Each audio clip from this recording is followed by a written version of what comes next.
Hello and welcome to episode 43 of Just Keep Writing, a podcast for writers, by writers, to keep you writing. I'm Marshall. I'm Nick. And I'm Will. How we doing, boys? I'm great. Surviving.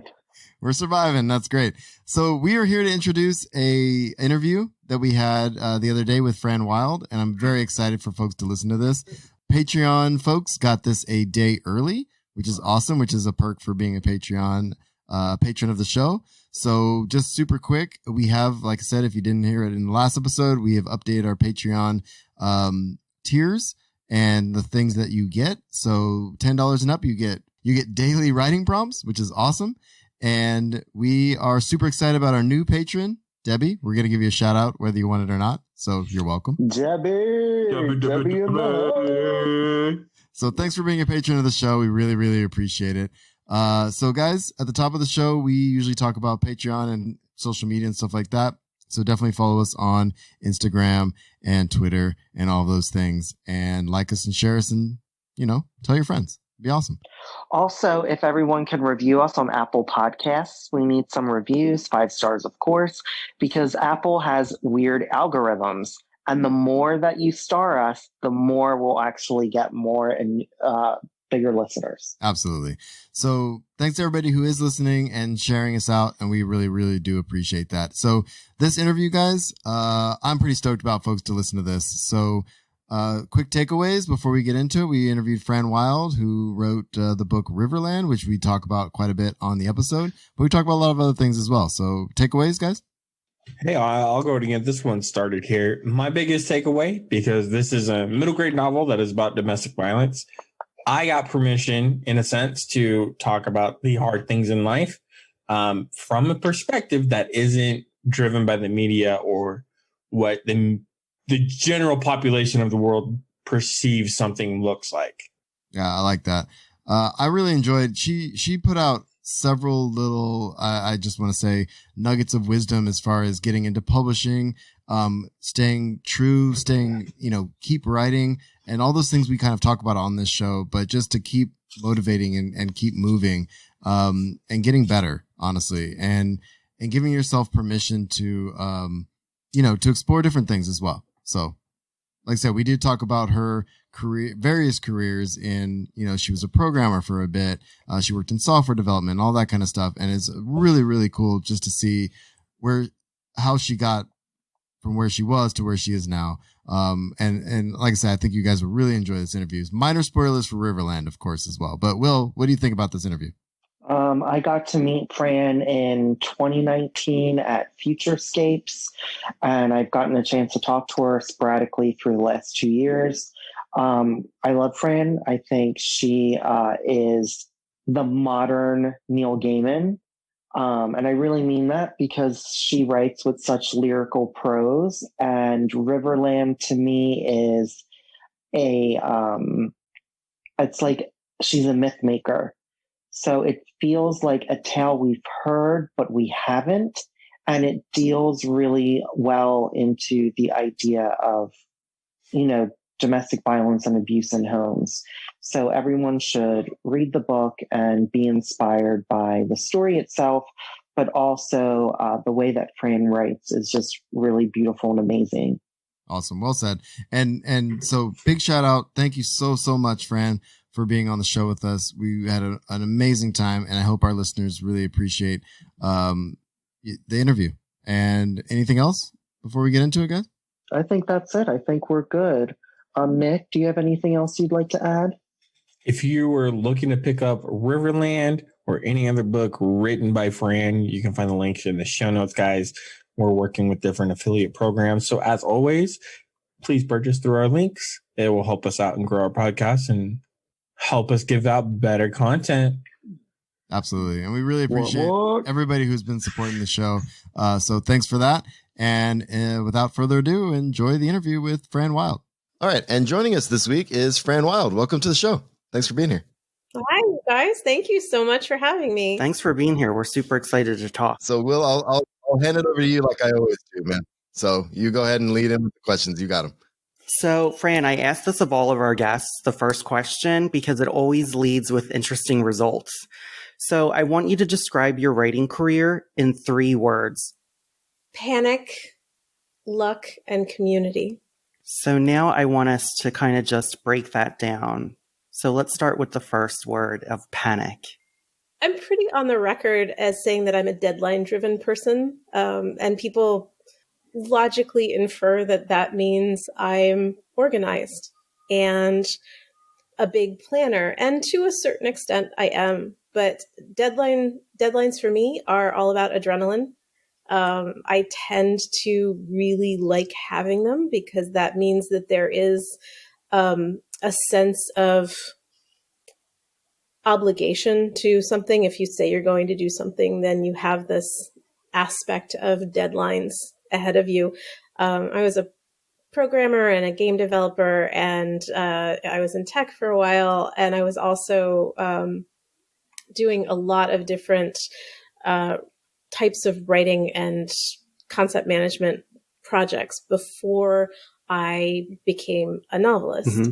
And so I was working corporate side a lot. I was working in tech a lot, where the deadlines are many, and they seemed at the time very fast paced. So I started saying that deadlines are the perfect combination of panic, obligation, and the apocalypse, because there is this sort of, do it or die sort of sense.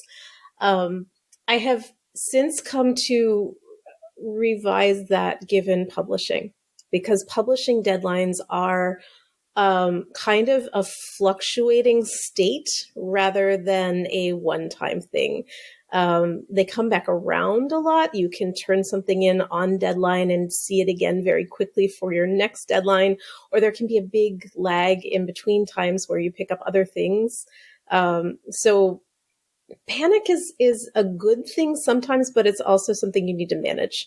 And you need to moderate a little bit. And it helps me manage lots of different projects across the board. Now, instead of deadlines being the apocalypse, now it has changed.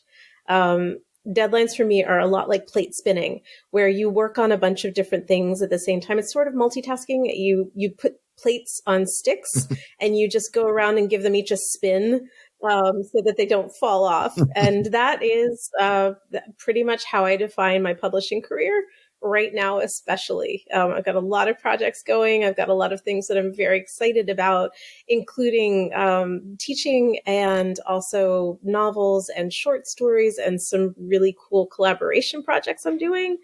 And it's a freelancing job. Writing is a freelancing job. So if you are a lifelong freelancer, you also are probably nodding along to the sound of my voice when I say it is nearly impossible to say no, especially if the thing is really cool. And so that is also part of panic. Yeah. So before we get into the next one, if you don't mind, I'm a big gamer geek. I've been in gaming communities since I got my first Nintendo. I'm just curious.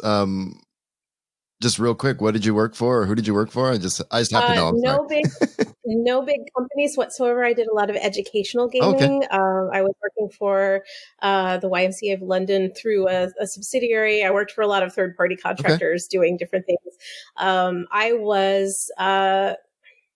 It depended on who hired me. I did a lot of work for ad agencies, doing little games and mostly JavaScript stuff.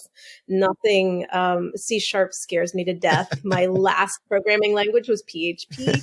So most of my projects were actually small market, no big names. I worked with a lot of people who were doing really cool stuff elsewhere. But I did a lot of sort of nonprofit.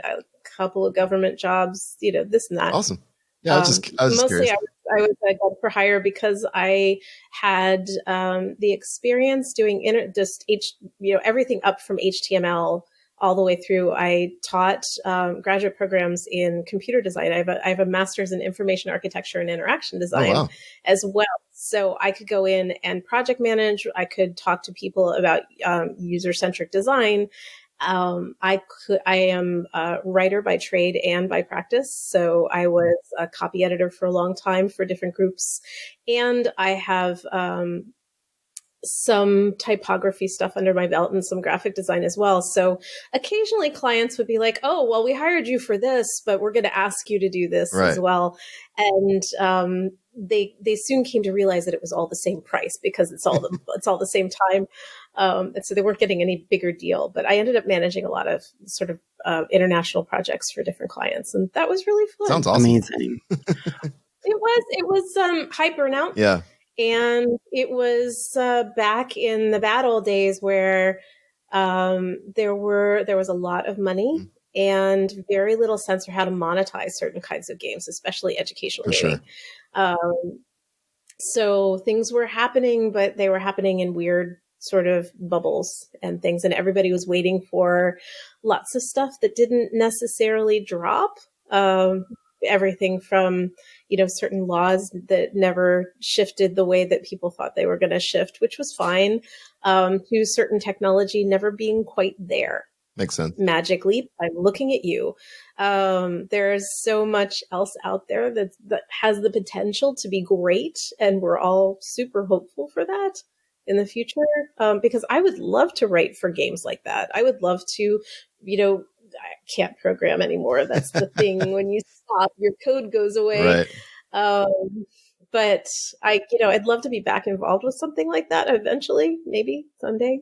Yeah, I've always wanted to be in the game industry and writing for games, not programming. I've tried programming, and that's just my brain doesn't do it. It's really difficult. I teach a tech class at the high school I work at, but it's like it's all software stuff, not programming, because it's just not. It's out of my wheelhouse for sure. But so I love object-oriented programming is great. I really love scripting more than anything. A lot. I mean, I will tell you exactly how old I am. My first big projects were done in both Cold Fusion, like Cold Fusion 2. And if I say Director 8, I don't know if that's going to make sense to anybody, but that is a really old program that came out of Macromedia, and I think Macromedia bought it from somebody else. But for my graduate project, I reset Borges' The Book of Sand in Director 8 so that it would be an infinite book. Oh, wow. Because that's what it's about, as an infinite book. So I love things that do what they say on the tin. For sure.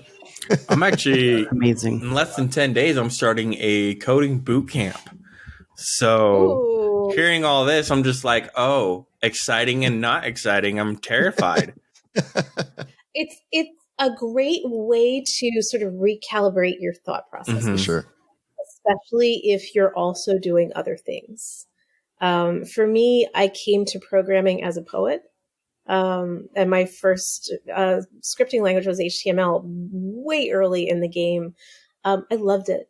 I loved the fact that you could make things do stuff, especially animations, especially like scalable vector graphics you could play with. And this, now it's a little bit different, but programming is so much fun. So there's pre-work I have to do for this course, and I'm loving it so far, but I'm already finding like, I want to know UX design already. Like that's kind of what I'm gravitating towards, because it is a little bit more artsy in that fact that there's so much you can do with it compared to HTML and CSS now. So, oh yeah, I mean, I own the mug, the CSS mug that where you've got the box and then the text is running out of the box. You can find it online.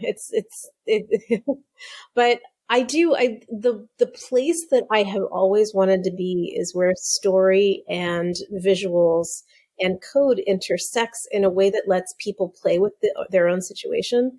I love cinema, but I would much rather be, if you've read Neil Stephenson's The Diamond Age, I would much rather there be interactives and reactives, which are sort of coming to pass in different ways. Like Then She Fell is a great sort of publicly played interactive, but it's not programmed.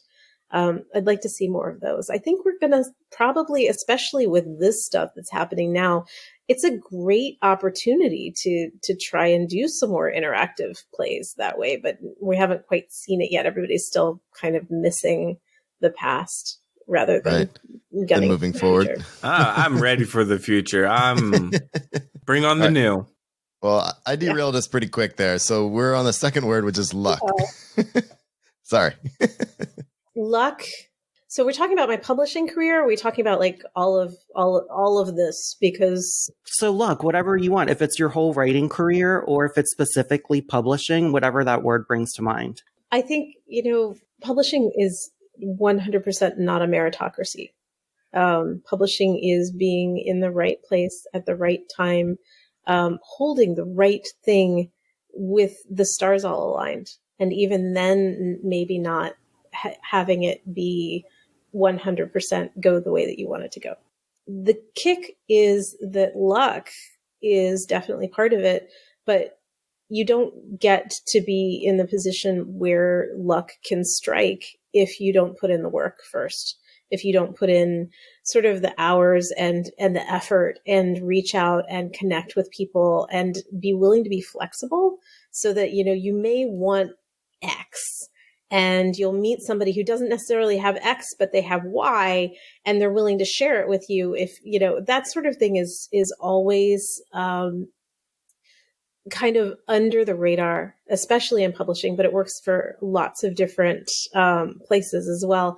There are so many good writers out there who are submitting work to publications and going through the slush piles, and who sees what and when. It's a matter of right desk, right day, right time, all of those different combinations of things, and strong writing and really, really, pushing your work. So I feel like in part, I've been very lucky. I've been very lucky to be able to set aside some time early on to go to Viable Paradise. My daughter was 6. I had been working and teaching and being, a parent for a long time. And I said, I need a week just to do this. There was no way I could get more than a week because I had lots of people I was taking care of. But I could do a week. And I had been sort of doing writing on the side for a while, middle of the night sort of thing. I had completed my MFA in poetry back when I was in my early 20s. And so I had all of this material, but I hadn't been able to give it focus or, and the thing I tell my students all the time is that if you don't put your writing first, nobody else is going to. Nobody's going to come up to you, ring your doorbell and be like, hey, you could be a really great writer. Let me just give you 5 hours every day to go see how you're going to do that. No, nobody's going to do that even when you're published. You have to carve out the time and say, this is the writing time that I am going to take and put that first. And everybody else kind of goes, oh, okay. And then they figure out how to work around you. And I feel very lucky that I was able to do that. And it comes and goes. So just like luck comes and goes. Sometimes I don't have that time. But I feel like you make your own luck as well sometimes. There are times when I haven't been so lucky. There have definitely been someone once asked my husband, the chemist, who's, if you follow me on Twitter, which is Fran _Wilde, I refer to the chemist a lot, and that's because he is a chemist and he's not on social media. He leaned over the other day and went, "What's a gender reveal party? Is that for adults?" That's hilarious. Yes, it's pretty much for adults. It's like, okay, you've missed a lot of stuff.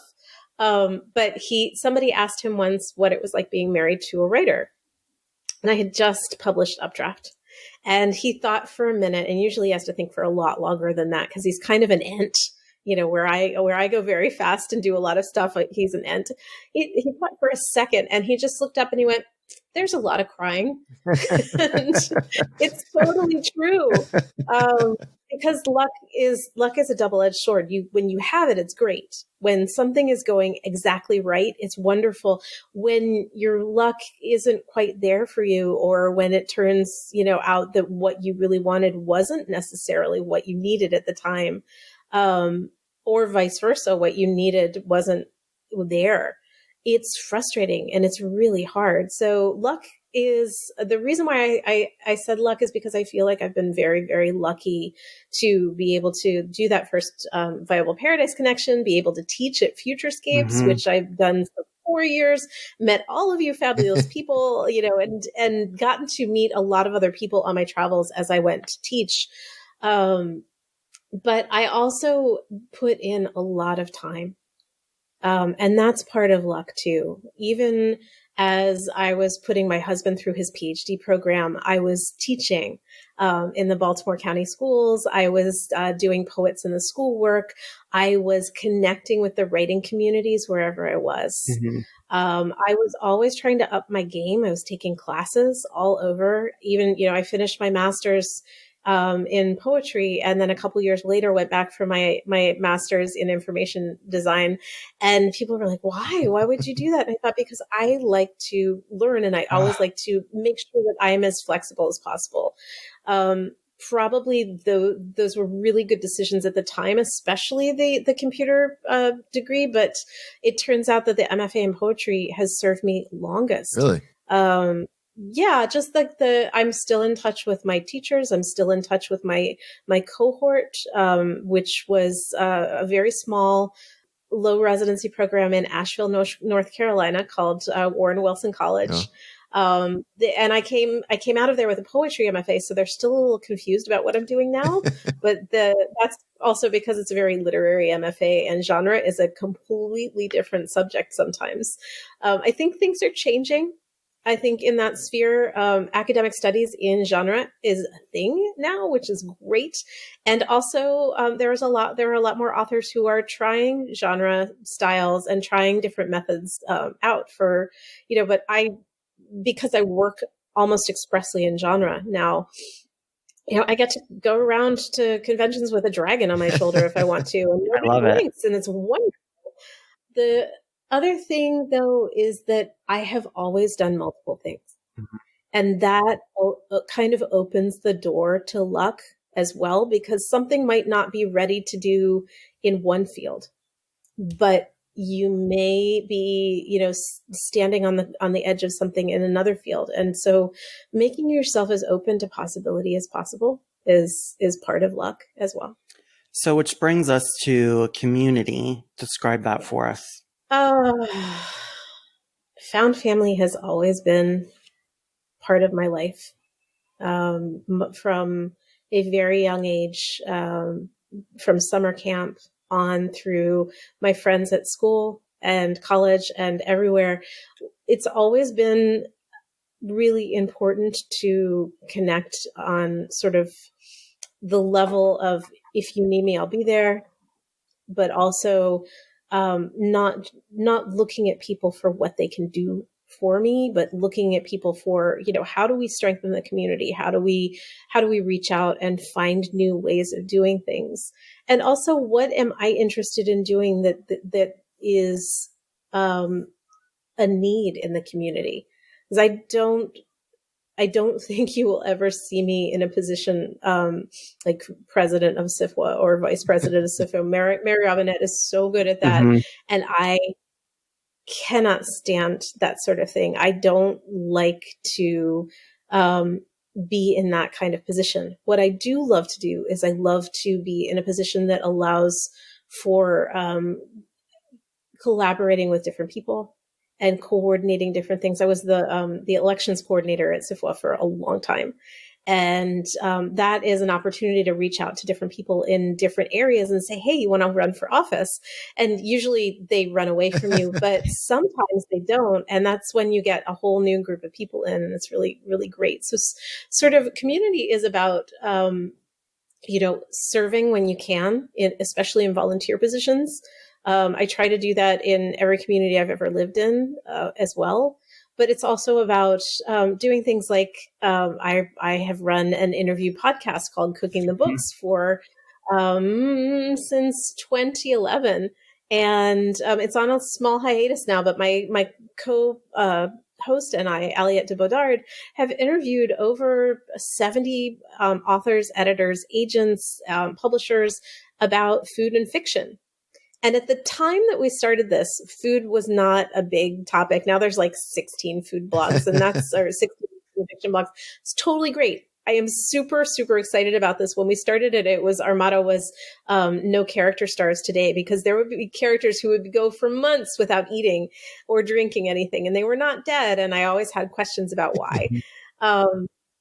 And to go back to Viable Paradise for a second, because this is specifically about writing, I had been out of the community in some senses for a long time, especially when you are raising a young family, or when you are engaged in, a big project, or, intense work. Sometimes you can lose your connections to community. You can, take a step back or fall out of communication with people. And going to something like Viable Paradise or Taoist Toolbox or any of the smaller writing workshops or communities, Futurescapes is an excellent example, or connecting with a master's program, means that you are reconnecting with what you love on a professional basis, with other people also connecting on a professional basis.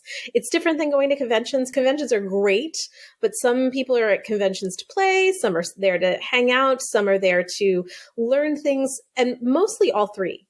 But it's a blend. When you engage with something like a writing workshop or a writing retreat, everybody's there to write. Mm-hmm. And so connecting with Viable Paradise, for me, brought me back into a community and introduced me to a lot of people. And I found that so valuable. But I also sat down at some point with Stephen Gould, and we were talking about recipes, because we were just talking about cooking. And I made a joke that my mother-in-law had given me a very old cookbook that had some really off-color, terrible recipes as jokes in the back. And one of those was a recipe for elephant stew, which, like I said, off-color, terrible recipes. My mother-in-law was in the Foreign Service, and this was the Foreign Service, women's auxiliary cookbook. Oh, wow. And the instruction for elephant stew, the first instruction is first cut elephant into bite-sized pieces. And wow. I told Stephen Gould that, knowing very little about who he was or what he'd written and how amazing he is. And he was very kind to me. And he said, that sounds a lot like the instructions for writing a novel. First cut novel into bite-sized pieces. And I thought, hey, you know what? That would be really fun to do a podcast about writing and food.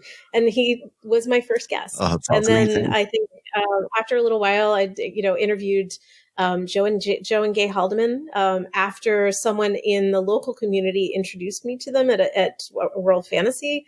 And that was amazing. So just the ability to talk to people and ask questions and connect on that level, I think is really, really vital part of the community, but it's also doing something where you're creating a fabric between lots of different people and connections between lots of different people.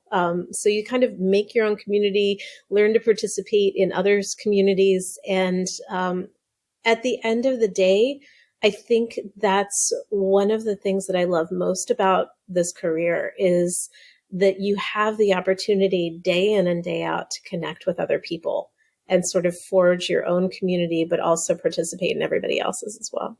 Yeah, I love that you said that, because for me, going to Futurescapes was a game changer. It really was, and it was really about the people that I met in my group, especially my first year going. All of us still talk. We all have a critique group. We really connected, and we really feel like we lucked out with each other. And it's really amazing to see them succeed. Like my friend Ahmet is Tor just bought his short story. Oh, that's so great. And like my friend Samin didn't even tell me that. Samin just got into like 3 different magazines, and like my friend Elena is like won this screenwriting contest. So it's really interesting to see where all of us are, what we're doing, and like where we're landing. And it's just been really encouraging, because you really feel their energy, because their energy is, there's room for all of us to succeed. And I think that's part of what people forget, that everybody can succeed. It's not one person is taking something away from you if they win. It's everybody is succeeding together. And people, especially writing groups, people succeed at different rates, but that is actually, and it's not sort of, oh, I got ahead, so now I'm leaving you all behind. You may be more busy once you finish a project or you get that win. But if you stick with that group, however you can, you're going to see their stars rising and be able to celebrate them. And they're going to be able to, buoy you up when things are tough. And it's a community. It's not a race. Yeah. It's not something you win and leave everybody else behind. It's the opportunities are there for everybody. And sometimes those are the people who will then be starting a magazine or trying something new later. And if, they'll call you up and be like, hey, did you want to try this? We'd love to have you here. Yeah. And that's, people sometimes feel like the only product of a writing life is the book. And that's not true. Yeah, right. At all. And I think also because for that reason, they want to be told, they go to things wanting to hear that they're a writer, and not just that they're a writer, but that they're a good writer. And maybe not that they're just a good writer, but they're the best writer. And yes, ambition is awesome. Absolutely. Go out there and, definitely try to write the most amazing thing you possibly can. But your writing is not who you are. Your writing is part of what you are, but it's not who you are. Yeah. And that's the difference. If you are engaged in the act of writing, you are a writer. Mm-hmm. And there is never going to be a point where you are the best writer, because every success you have, there is the angel on the left shoulder and the angel on the right shoulder, or the devil on the left shoulder and the devil on the right shoulder that is like, okay, that's great. Good job. And the other one's like, well, what have you done lately? That was like yesterday. How are you going to, you need to top that. You need to stay in the game. And I have those. There was an art project I did with Kickstarter a couple years ago called the Museum of Errant Creatures. And it was just all of the different creatures that live in writers' heads. Oh, wow. And there was one called the Despair Narwhal. And there was another that was just called the Carousel. And the carousel just revolved. It had eyes and a mouth, but it just revolved. And there was a sign on one side that said, great job. And on the other side of the carousel, it said, what have you done lately? And you just kept going around. Yeah, I think too is that art is also subjective. Like, I think because I've worked around different forms of artists, whether it's been actors, musicians, and see people that I started working with when they were like relatively unknowns and suddenly get like huge mega pop stars or huge actors. There's also a realization that you could have this really long, successful run, but like everything in life, specifically when it comes to creation, you're going to have your down moments. And that's okay, because sometimes it's those down moments or the quiet moments when you're not working as much or you're not being as creative as much, you can recharge your juices. And I think what makes writing specifically different is, and I think this is what I enjoy most about it, is that you can literally start at any age because you're not in front of a camera. You can create and connect to so many different people, no matter how old you are. Yeah, it's true. So I started a lot of short stories. And I wrote a lot of different things as a kid and in high school and in college, but I didn't finish a short story. Like start, yes, finish, no, until 2010. Wow. That is 10 years ago. I have 8 books, 52 published stories, a whole bunch of other things going on. But 10 years ago, I finally said, you know what? I have to finish a story. You can't fix it. You can't revise it. You can't do anything until you finish that story. But that's 10 years of working really hard all the time and doing lots of different things for different people. Right. It gets very exhausting. And there is the flip side of, your community and your friends. Sometimes you might feel like they're not being there enough for you, or they might feel you're not there enough for them. And it's true. You're not. You can't be in like a billion places at once and suddenly you have deadlines and projects. But if you've got a group of people who are caring friends. They will let you know, we would love to see you, but we also understand that you're busy. And you can let other people know, I would love to hear from you. I miss you, but not, I don't feel like that you've not been there enough for me. Yeah. That's the different equation. And that's also really important to keep in mind, because sometimes writing is a very lonely process, and some of our less good qualities, I'm an English professional, some of our less good qualities can sometimes come out when we are too alone and too far in our heads. Yeah. Where, things like, you feel jealous, or you feel like a fake, you feel like an imposter, and you look for your friends to tell you or to be there for you. And sometimes when they can't be there, it's rough. And, I think that keeping in mind that everybody's going to have busy times and quiet times, and, approaching your community with, is now a good time, or is later a good time, or is, hey, I need to talk to somebody. Mm-hmm. It's a good time for you, and giving them the opportunity to say, now is really not a good time, but later will be. That's the sort of thing that I think it goes under the radar a lot, but it's sort of what you're talking about too. Yeah. That just sort of, it's a fabric. It's not, a straight line. Exactly. So I want us to talk about Riverland, which was your middle grade novel that came out last year. And all of us read it. I've read it a couple times, and we loved it. So how would you describe Riverland to our listeners? Thank you guys so much for reading it. Great book.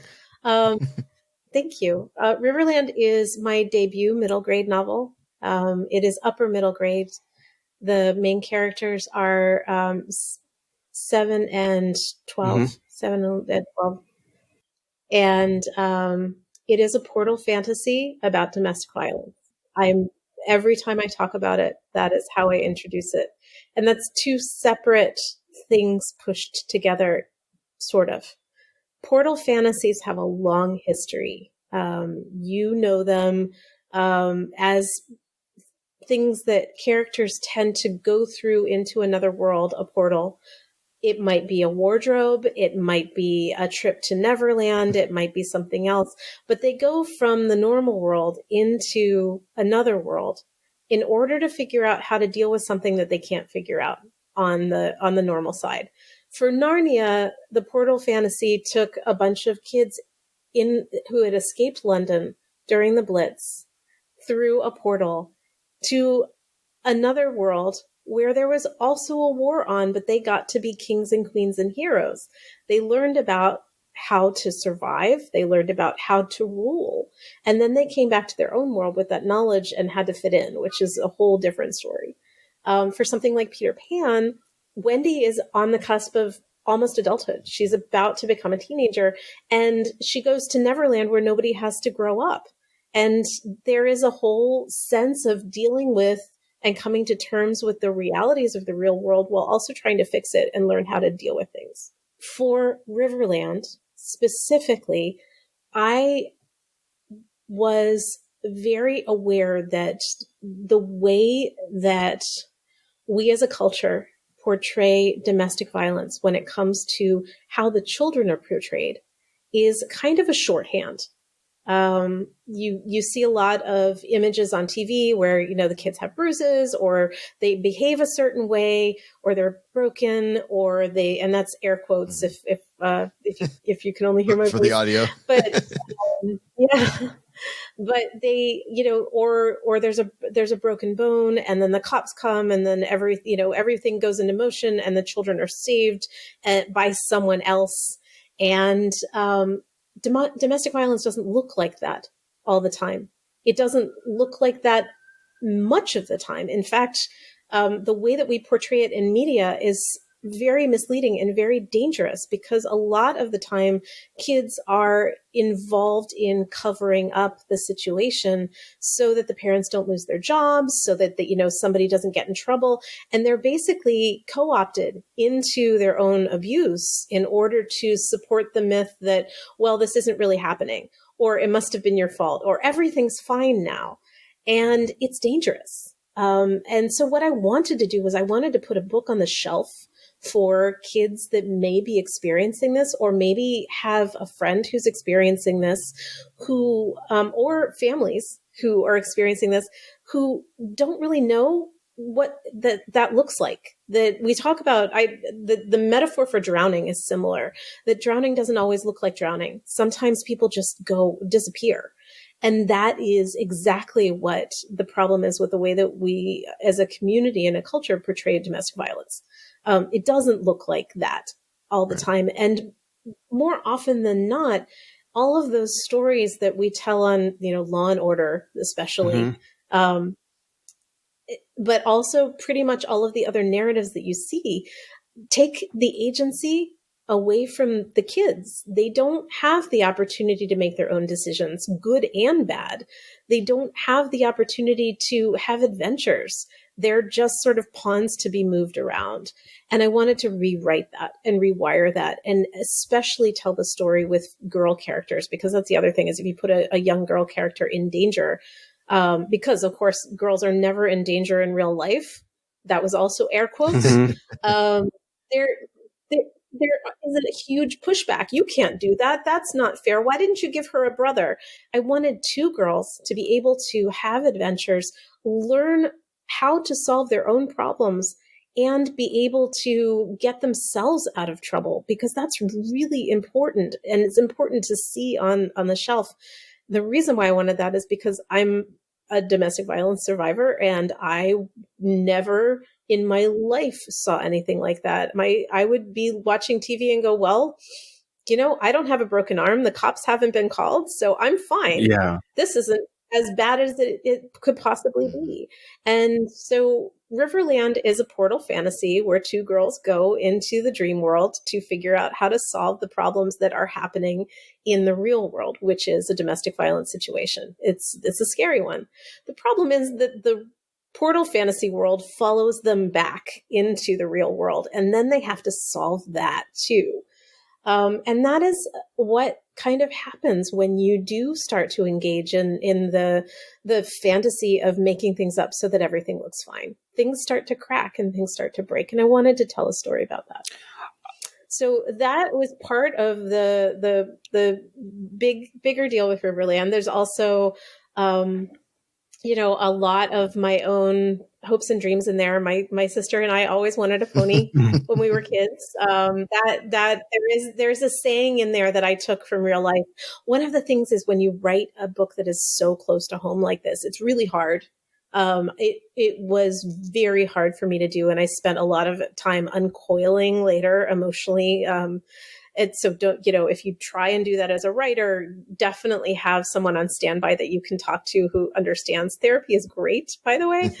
But I wanted to tell a story that was not my own, because if I told a story that was just me and what had happened to me and to my sister, that would have been a very different kind of thing. It wouldn't have been fiction. It would have been, something other. And I wanted this story to have growth and meaning and an arc that was, outside of me and beyond me, so that it could mean a lot of things to other people. But I did use that someday we'll have a pony. And there is a pony in there. There's a pony made of dish rags, and old towels. There's a heron made of driftwood and beach glass, and pretty much everything in the dream world is made of things that have been thrown away. And that is, I love that. I think I was telling Marshall and Nick last night how I feel about the book. I feel like this book it's a myth that people are going to keep rediscovering this book, right?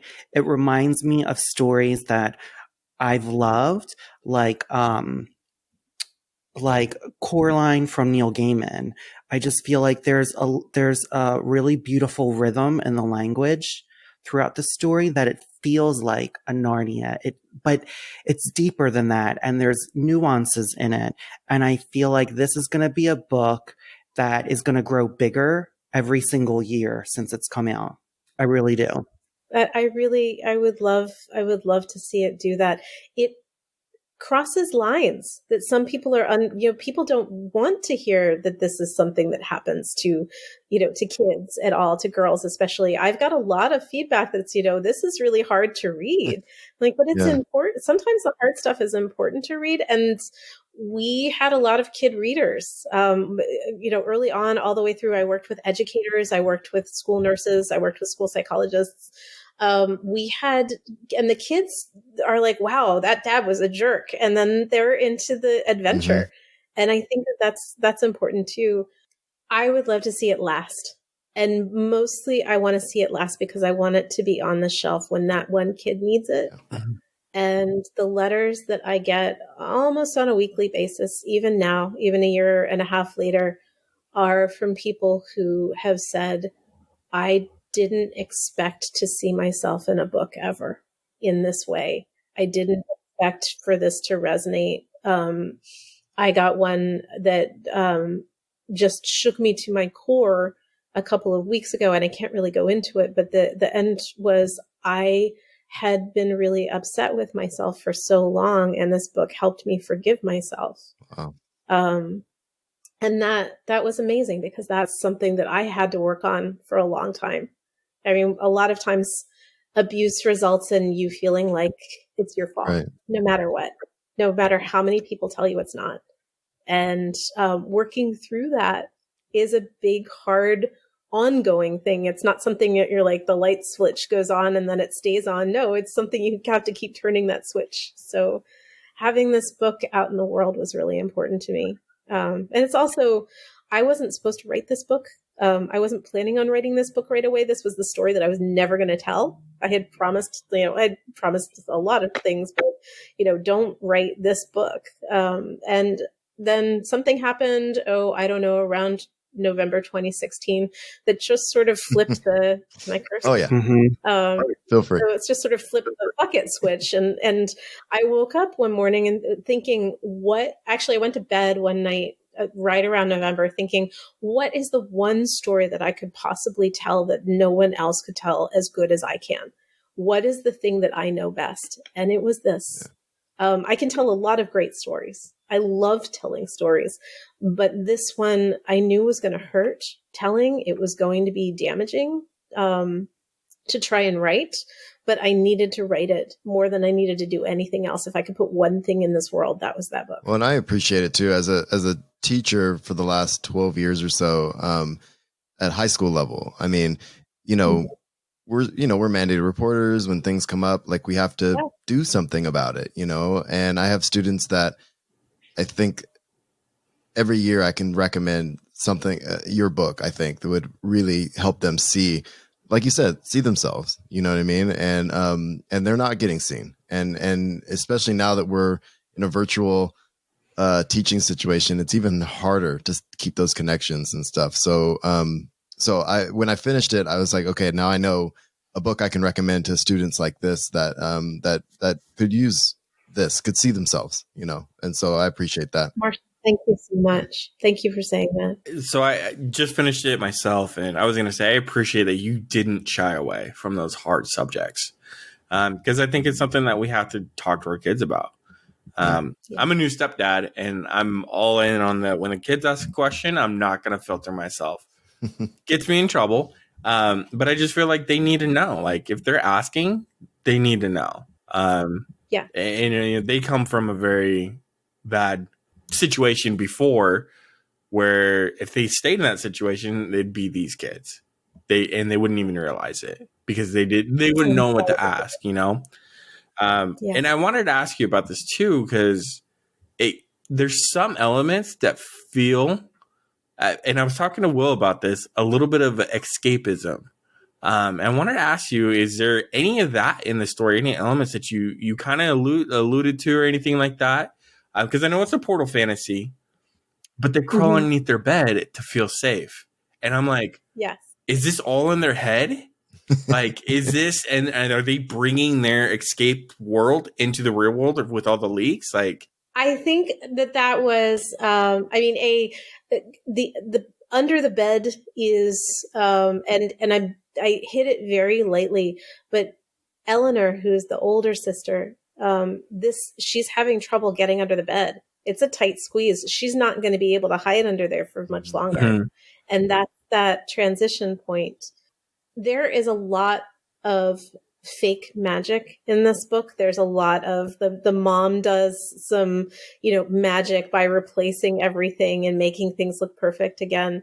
But I firmly believe that magic does enter the world, especially when you need it, not always in the ways that you're looking for it. The breaking of the witch ball may or may not have been, it definitely triggered a lot of things, but it's also a matter of who believes in it and who doesn't. And when there is a scene where the river moves with them to a different place, and that was my indication to people that this is a real thing that is happening, because suddenly other people get involved and it's not just the sisters anymore. And we all have that friend who's like, what does this do? And you're like, no, don't touch it. God damn it.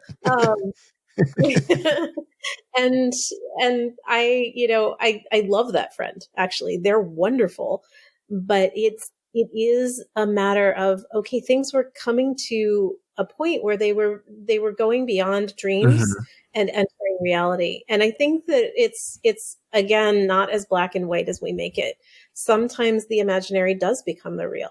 Mm-hmm. Yeah. Sometimes things that we feel like we're sure we're imagining are actually real, but we can't quite get our heads around them. And I think when you're little and everybody else is big and telling you that you're small, that isn't necessarily as much escapism as it is self-protection in a way. Yeah, I think that makes sense. I know, Fran, when me and you talked, like I was telling you, like a lot of times I would write, especially when I was a teenager, to escape. And what I didn't realize in my writing, I didn't want to write about my own experiences, but my own experiences started funneling in to my writing in ways that I was not prepared for. So when you were writing Riverland, were you at first trying to distance yourself from the experience, or were you purposely trying to move closer to that experience? The first draft was definitely me distancing myself. I had a whole cast of talking socks that there's only one sock in the entire story now, does not talk. But there were sock puns. There was, lots of like, oh, I'm going to tell you a terrible yarn, and oh, darn. And it was not good at all. And part of that was definitely me protecting myself and trying not to do what I needed to do, which was basically to re-engage with my own trauma in order to, and I have worked very hard to be as strong as I possibly can, and also to be as aware as I possibly can of the impacts of this going forward. But I was also raised in a world and in a time where this sort of thing was not something that you talked about, because then you would be perceived as broken too, and not as good. And that's bullshit. That's utter bullshit. If you are engaged in covering up something that happened to you rather than surviving it and getting the help that you need, you're going to be really having it's going to be harder. There's going to be a lot more pressure. I'm not quite sure that this is a good thread to go down, actually. Let me go back, because there was a point there that I wanted to make, which was sort of re-engaging trauma. You asked me about whether I did or didn't distance yourself or go. Yeah. Okay. So the first draft, with all the talking socks, which I just mentioned, definitely distanced myself.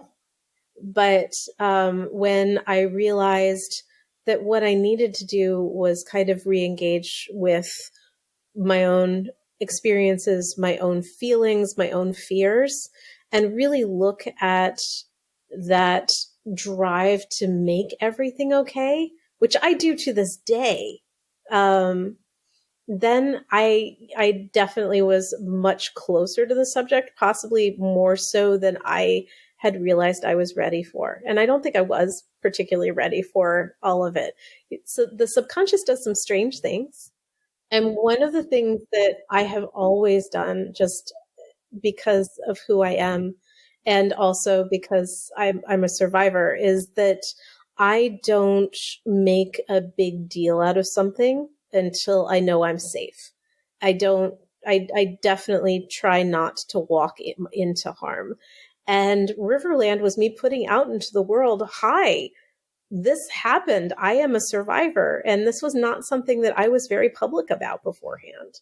I wasn't hiding it, but I definitely didn't go announcing it. And walking into schools and having this book be part of a discussion. And sometimes the discussion was just about how do you write a book, or how do you map a story? And I have lots and lots of ways to talk about that. And one of my favorite things to do with kids in schools is make monsters. Oh, wow. Because monsters are problem-solving exercises.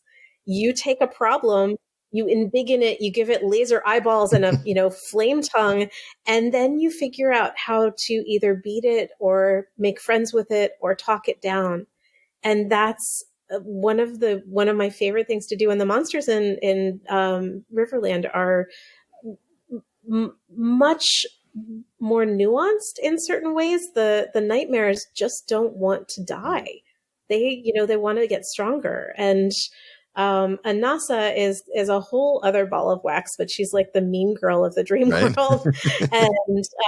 And figuring out how to deal with her is scary, because she's the one that has, is inside your head and knows all that stuff. And when I wrote that, I had no idea that was going to come out and be part of the story, much less be as important as it was. The lighthouse was a total shock. The way that the lighthouse behaved was a surprise. But I love it. I love lighthouses. They are sort of one of my big sort of benchmarks for comfort, or lighthouses. And another one are herons. That's my bird. Awesome. And so having a heron in the story, the heron kind of replaced some of the talking socks, and then dish rag is where the rest of them went. And dish rag is just, he's my pony.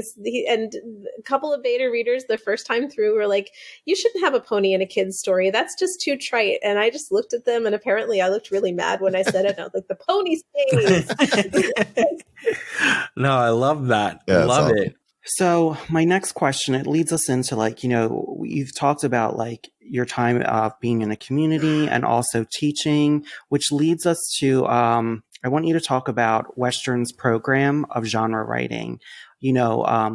Why, you decided to tackle it on, and what, about the program itself, and then, what it's been doing for you, personally and professionally, how your thoughts are. Okay. So I became the director of the genre fiction MFA at Western Colorado University in May of 2019. I have been teaching my entire life. I have taught in graduate programs. I've taught in high schools and colleges. I occasionally do visiting writer gigs. I'm doing one at Randolph College next month, where I go in and just talk to students and work with them. But I had been interviewing for teaching positions again, because I really wanted to get back in the classroom. I missed it. And I wanted to do something that was an academic program with a focus on popular writing in particular, because it's something that I know very well, but it's also something that I don't know is necessarily getting as much support from academic MFA programs as it could possibly get. Genre fiction is its own beast and its own methodology and its own philosophy. And it works very well with other types of writing. Co-studying with other types of writing is amazing when you're talking about genre fiction. So I was looking for programs like that, and there are a couple of them, and they're great. But I had been asked to be the guest of honor writing the Rockies, which was Western's feature summer event. And as I was talking to them, they asked me if they heard that I was interviewing for teaching jobs, and they asked me if I'd like to interview with them as well. And I said, tell me a little bit more about your program, because I didn't know a lot. And the website was kind of clear and kind of unclear at the same time. So they sat down and walked me through the syllabus, and I was amazed. This was what I was looking for in a lot of ways. It's a 2.5-year program, and it sits, the genre fiction concentration is one of 5 concentrations in the creative writing department at Western. There's screenwriting, there's nature writing, there's poetry, there's publishing, and publishing is a 1-year master's. The rest are all 2.5-year MFAs. And then there's genre fiction, and genre fiction is the big old one that's been at Western for 10 years. And it fills up very fast. It is, we're already looking at applications, and we have an early enrollment period. This is something that we started last year because we want people to know that they're in. If they apply in the fall, you will hear by usually January that you're in, and then, you can move forward with your life from there and start making plans. But the thing that really got me was the focus of study was on all the genres. It's not just on, you don't just come in to write that one manuscript with 1 or 2 teachers. You study popular fiction across romance and mystery and espionage and Westerns and Cool. Sci-fi and fantasy and horror. And we just started the graphic novel section last year. Which went really well, and I'm just waiting for the first person to do their thesis in a graphic novel format. It's going to be amazing. That sounds awesome. But the kicker is that in doing this, in studying, reading, and writing, because the value of an MFA is it gives you a deep dive into the literature of your field while you are engaged in writing it, and to do this with all of genre, across all of the formats, you learn different tools and techniques that are going to strengthen your work currently, but you also gain the flexibility to become many different kinds of writers across the course of a career. And that's what I was talking about before, about making your own luck by being as flexible as possible. And so this curriculum, as I was being shown it, had so many of these aspects already. And we came in, when I came in, we reformed a couple of things. We elevated the thesis process so that it's now sort of begins in the spring of your first year. But it actually starts in the fall, because while you are studying all of the different formats, you're writing pitches and synopses for what novel you would write in this field. Wow. So everybody writes just a 1-page pitch for the novel that they might like to write in romantic suspense. And everybody's going to write one in thrillers, and everyone's going to write a procedural. And it's just a 1-pager. But at the end of your first year at Western, you have approximately 15 semi-polished pitches for things that you might write. And when you go forward to work on your thesis the year after, you propose 3. And they can be anything. They can be the thing that you have wanted to write your entire life. They can be from the selection of pitches that you've developed. It can be something completely different. But you propose 3 to the thesis committee.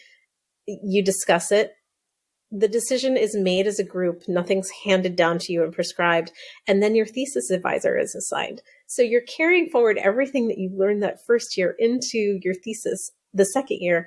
And the thesis year is great and very intense because you're writing a novel, and you're taking a short story class in the fall and a business for writers class in the spring, plus a pedagogy and practice class in the spring, which isn't just about teaching, although it is about teaching writing. It's also about managing a school visit or doing a bookstore, event with interactivity. So you're really doing the business of writing as part of your MFA study. That second year, you also do an out of concentration class. So you can take a class in poetry, you can take a class in screenwriting, you can take a class in publishing, you can take a class in nature writing.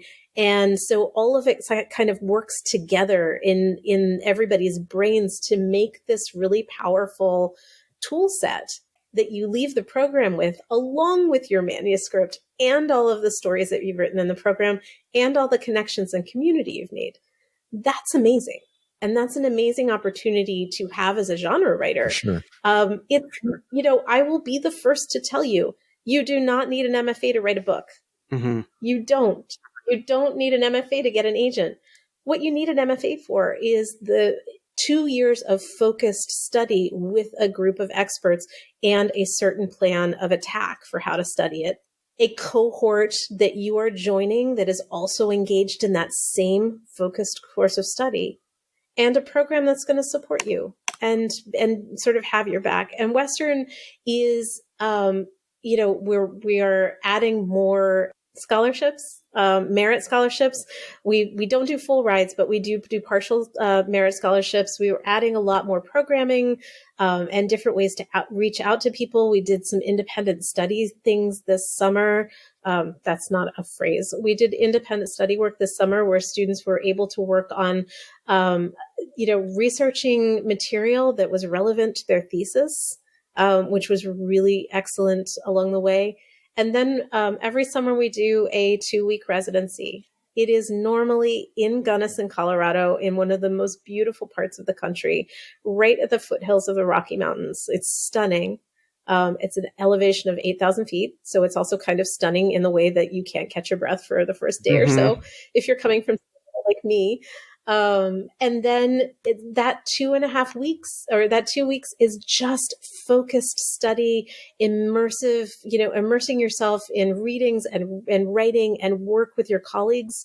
It is also a face-to-face opportunity where you go do, things out in the area, and then everybody goes home. One of the things about Western is it is a low residency program that it makes it accessible to lots of different people. We have a student from Hawaii this year. We have a student who was studying in Vietnam last year. Wow. It also is accessible from a disability standpoint. I am mobility limited. And, it is tough getting around sometimes in the mountains with a cane, but teaching throughout the year, I'm not there in the winter, so I don't have to worry about the ice and the snow and the cold. And I don't have to move. I didn't have to relocate, and none of my students do either. So their lives aren't disrupted. They are still engaging in being teachers and working and supporting their families. And they are figuring out how to fit the MFA and the writing life into their lives. It's not you have to give up your life in order to do an MFA program. It is this is exactly what the writing life is always going to be. There will be demands on your time. There will be play times and points where you need to go and earn money and have a job in something that is not necessarily writing your novel. And we're going to show you how to keep being a writer while you're doing all those things. So that's Western in a nutshell. It's, the students are amazing. The classes that we're teaching are amazing. We have Kat Howard, who is phenomenal. Eric Smith is joining us this fall to co-teach with me. Nalo Hopkinson is thesis advising, and she's going to co-teach with me in the spring. Carlos Hernandez teaches there on occasion. He's thesis advising again this year. Candace Naden is absolutely outstanding. She teaches in the Front Range in Colorado and then teaches pedagogy for us. And Rick Wilbur is teaching in the summer session and also thesis advising, and he's our thesis coordinator, which is a new position. Wow. Where he's basically acts as the support beacon for everybody throughout the whole thesis approval process. So it's a really tight-knit program. We do have a lot of extras that we do. Like I said, we added the graphic novel component this year. Mm-hmm. It's a whole, we study it. We take a look at the notes that writers give to their illustrators and the conversation that happens back and forth between illustrators and writers. We have, there is a point where I have shared what a copy edit looks like, what, for me, but not just the copy edit, but the notes, the in-house notes that, that I got for Updraft, and how amazingly precise they are, and how exacting that job needs to be in order to be done well. I'm about to do that with some of my students, and that'll freak them out properly, which is good. Because the job, the understanding the job of being a writer these days means also knowing what other people are doing in order to make your book look good. So understanding what a copy editor does is vital, not just if you want to go ahead and be a copywriter to earn some money, but also so that you can work with copywriters and thank them profusely when they are doing a good job for you, because it's very important. For me, this has meant that my focus is now split. When I took this job, I said, I will not give up my writing life. Mm-hmm. I need to be able to publish books and teach at the same time. And it is a big job. Directing a program like this is an enormous job, and it's an honor, and it is something that I do not take lightly. I'm always looking for how we can sort of strengthen the program, make it stronger and better. This year, we're doing a map of where we are and where we want to be programmatically and structurally, so that we are constantly teaching the subject as it exists, not just as it was 5 years ago, but we're teaching what things look like now. We constantly revamp our reading lists. We constantly re-engage and bring faculty in, and speakers in from all over the community, which is really exciting. But it's a lot. Yeah. And it's sometimes very hard to balance that with my writing deadlines. We did a virtual residency this year, which was really intense, but it was amazing. We made a community in the ether, which is really hard to do. Yeah. Mm-hmm. I think the best that I've seen for a con was the Nebulas. The Nebulas were amazing.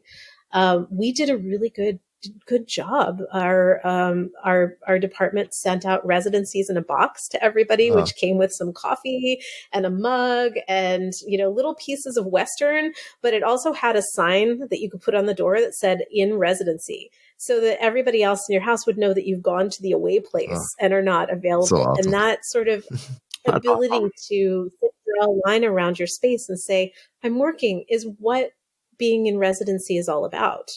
And that's why you get on a plane and go somewhere to go to a writing workshop, is to go away and focus. So we were trying to recreate that for our students. And, it's tough. It is a really hard time to be doing this, but it's also a really valuable time to be doing it. And so I poured a lot of my time this spring into making sure my students were doing okay. I had, 1 hour meetings with every single one of them this spring, just to see where they were and how they were doing, as well as, checking to make sure they were turning in their work and doing okay. And we're going to keep doing that because that's really important. That's awesome. So- Program sounds Thank you. amazing. Western just moved up to my number one spot. Yay! It's been in my top 5 for a while, and I know Will now. You should do the graphic novel when you apply. All right, so I am aware of the time, so why don't we jump onto our very last thing, which is basically like, what can you tell us about what you have coming up? Oh, sure. Well, let me just tell you one thing about the Western application process, which is Okay. we tell everybody who's interested in applying to apply early and do so because we fill up. We hit our cap and we had a waiting list last year that is probably going to happen again. So we are encouraging everybody apply early. Early consideration period ends November 28th. And that is the first sort of pivot point. And I know that October, they're waiving application fees as well. So that's pretty Pretty key as far as that when people start sort of flowing towards us for applications. We have a second admission period that happens in the spring that will make sure that you can stay in line for all of the scholarships and different things that are possibly available. But the early consideration period is usually where we get the bulk of our applications. So if you're thinking about it for this year, definitely get in there, start your application, and we'd love to see you. What do I have coming up? I have a couple short stories that I'm really excited about. I am part of a couple of anthologies. I am one of Uncanny Magazine's writers for next year, so I've got a short story for them that I totally have to write. That's awesome. Awesome. I'm finishing the Book of Gems, which is the third book in the Gemworld series, which started with the Jewel in Her Lapidary. And that is going to be eventually a collection of short stories and novels and novelettes. I'm not sure what shape it's going to take because I'm still finishing the Book of Gems, but that's pretty complicated. And I'm glad that I have the time to re-examine it in the lens of the pandemic. Unfortunately, the pandemic has changed so many things, and also just the political situation has changed so many things. You can't just write the novel that you were working on 6 months ago. Everything changed and had to shift, and the Book of Gems has changed because of that. The big thing that's coming out next year, Riverland will be available in paperback in May, which I'm very excited about. Means that, yeah, exactly. I am Awesome. looking forward to that. It's available for pre-order already. If you want to send something to somebody and gift them a paperback pre-order, I will have some different Riverland associated swag for Christmas that you can send along. But the other thing is the Ship of Stolen Words, which is coming out June 1. And it's coming out June 1 because the story begins on the last day of 5th grade for my main character, Sam, who is I love writing this story. Sam's got a great family. They're super supportive. He's, got an amazing teacher, and he knows exactly how to get out of trouble all the time, which is to say sorry. He knows if you say sorry, then you're out of trouble. And that's working for him really well until goblins steal the word from him.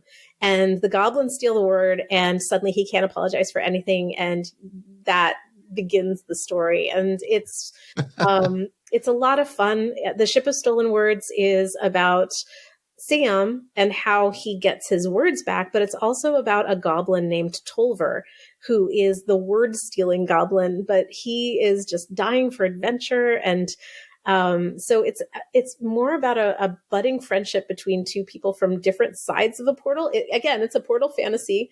There's a magical little free library that is where the goblins come through. And there are, I can pretty much say this without spoiling anything, there are flying pigs, and there are giant airships, and it's just a lot of fun. I have never had so much fun writing this kind of book before, but it's just got adventure and mud and mess and words, and it's mostly about the importance of words and using them, not just right, but learning how to use them. So messing up is part of it too. And it's about the value of friendship as well. But it's a book about language. There's a cameo by an Oxford English Dictionary in there that makes me really happy. So that sounds so cool. That's awesome. Yep, it's up for pre-order. Please tell all your friends to pre-order early and often. Where's the best place to pre-order that? That's there are many. I recommend going to Abrams Kids website, and there is a whole list there, but your local bookstore is a great place to pre-order. I always tell people that the bookstore you are happiest and most comfortable ordering from is the best place to pre-order. There are many bookstores. Bookshop.org is great. I actually have started making some reading lists on bookshop.org, but they're great. IndieBound is fantastic. That's a great link to your locals. If you have a local bookstore that you use, that's wonderful. Abrams has a couple of other links as well. If you're out on the West Coast, I have some favorite bookstores out there that I have appeared in, and I'm sure they would be happy to take your order. I have to start thinking about what I'm going to do for pre-orders this year, because I have no idea how to do this, but I'm gonna do something cool. Every other book that I have ever launched has had a necklace associated with it, and I don't know how you do a flying pig necklace, but I kind of really want to do it. And I want to do something that's not necessarily. I want to do something that's gender neutral. And like the Riverland necklace was this big pendant with a lighthouse in it, and there were some other Riverland associated things that were much more gender neutral. But with the Ship of Stolen Words, I'm looking at some options that would be much more gender neutral because that's important too. That's amazing. I can't wait to read the book. I can't. I already pre-ordered it actually. Did you see the cover? The cover is amazing. It is amazing. Yeah, it looks so good. Looks so good. Pigs on the cover. I love it. So I have one last question, and it's just, you're gonna ask me what the dragon's keeps name you is? writing? Oh my God. Well, after that, yeah, totally. What's your dragon's name? So the dragon, there's a purple dragon that's sitting over my shoulder. I got this dragon at DragonCon. The woman who made them is amazing. It actually has a prehensile tail, so you can wear it and wrap the tail around your shoulders and the wings. Oh my God, I love it. But I didn't know what I was going to call it. And the first time I was on the ballot for the Nebulas was for Updraft.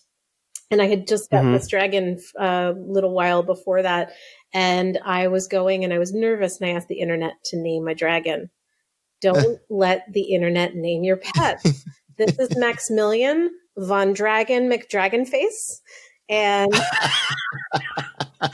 oh my God. That's great. I love that it's a purple dragon. That's my favorite thing. Purple dragons. I love purple and I love dragons. And my king awesome. is purple also. And I find that when I am traveling, it is useful to have a dragon attached to your bag so that you can talk to kids about the purple dragon and then they can ask about the cane as well. And it makes it easier. If I'm feeling talkative, if I'm not, then I just, talk to the dragon. That's awesome. That's awesome. That's so your last question? What just keeps you writing? Like when things are good, when things are bad, what just keeps you writing? Habit and process. And if I don't write, then the words pile up and then it's a mess. Kind of, you have to go out and shovel the leaves every once in a while. But I try to write every day and just, put something creative down because that's the way that I engage with the world. And if I'm not writing, I'm drawing. I have, you can find me, by the way, at franwilde.net. I'm on Twitter and Instagram as Fran_Wilde. And I do have a Patreon. And I love my subscribers. I just sent out a huge mailing to them. There are certain levels of rewards on my Patreon where I do note cards of the art that I made. I post everybody on Patreon gets first view of anything that I post art wise anywhere else. But sometimes I don't post things except for them. And then they get to vote on what note cards that they want me to print. And then I put them all in the mail and I send them out. And I think that is for me a part of being part of the community is making art and reaching out to people, but also making things that people can use to reach out to other people. I love it. That sounds like a great way to get out to your Patreon members. That's amazing. Well, we'll definitely include all of those links in our show notes for this episode. And we can't thank you enough for being on the show. It's been awesome talking to you. Thank you guys. It has been such a pleasure. And I hope I get to talk to you all again soon. Same here. Yeah. Thank you so much for coming, Fran. Okay. Well, thank you for asking me. Yeah, of Bye, course. Nick. Bye, Marshall. Great to meet you, friend. Take care. Bye. Bye-bye. This has been Just Keep Writing, a podcast for writers by writers to keep you writing. Check out our website at justkeepwriting.org. You can find links to our social media and Discord channel in the show notes, as well as any other links mentioned during the show. If you want to support the show, the best way to do that is patreon.com/justkeepwriting. Thanks for listening. Now just keep writing.